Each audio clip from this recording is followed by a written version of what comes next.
Good afternoon and welcome to GrainTV. It's September 27th, 2013. To my left is Logan Burgess and I'm Brock Schimbrell. We had a mixed trade to end the week in Chicago. Let's turn with a fire tip to see how we ended.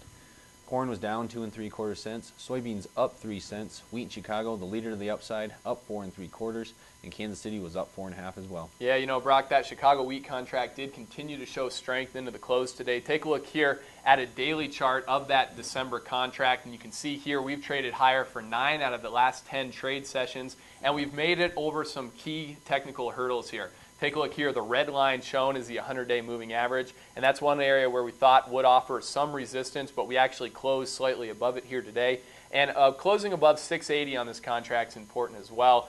That's some highs that we printed back in late July. And in today's trade action, initially the trade moved up to 680. We found a lot of selling pressure, but the buyers came in to once again push it above that. So that's an area that should act as support here in the coming days. But certainly one thing that's really going to drive this wheat trade as we move into winter is going to be the wheat production numbers that we get on Monday. No major expectations or no major changes expected out of that report from what the USDA recently reported. But one thing that's really going to drive the corn and soybean market on that day is the quarterly grain stock report. You know, like you said, Logan, we do get a couple of big reports on Monday. Yeah. If we take a look at this table here, let's just review what we're going to be looking at for Monday's report. If you take a look at that first column, that's the average of the analyst guess polled by Reuters earlier in the week. The next column I'd like to point out is the USDA, what they had last September at this time. So corn is really looking for a pretty big reduction compared to where we were last year at this time, over 300 million bushels lower than we were in 2012. Soybeans, a similar story, not nearly to that magnitude, but we're still looking for about a 45 million bushel reduction compared to where we were last year at this time. You know, I think if I was going to point out an area that, you know, has some potential to have some fireworks on Monday's report, I think it's going to be that soybean market.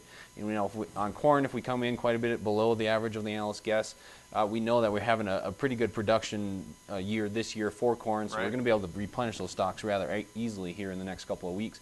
Soybeans, production is just a little bit more of a question mark, a little bit more of a wild card. So I think that if we do come below that 124 million bushels that the average of the analyst guess is looking for, I think we really could see quite a pop to the upside. Yeah, certainly. Well, that report's going to come out on Monday, as Brock said, at 11 a.m. Central Time. We'll keep you posted on what that report shows live on Twitter. You can follow us over there at GrainTV.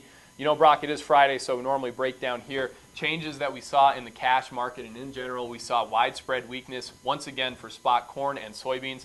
Take a look here at a spot soybean map just from the last week. You can see we had exceptional weakness in Iowa. On average, most facilities were down about 50 cents, and this is really not that big a surprise at this time of the year as we have old crop stocks trying to, we have this large convergence between old crop bids and new crop bids. One thing to point out, though, looking at this map, is that we did have pretty darn good relative strength out of export markets, down on average just 10 cents here. So that's one thing to keep in mind for people looking to market soybeans right now. There's a lot of opportunity at those river markets as exports have remained pretty strong for soybeans. And we talked about it on last week's show. We still see pretty good storage opportunities out till January for this soybean crop. So those are two things to keep in the back of your mind. Looking at corn, relatively similar situation.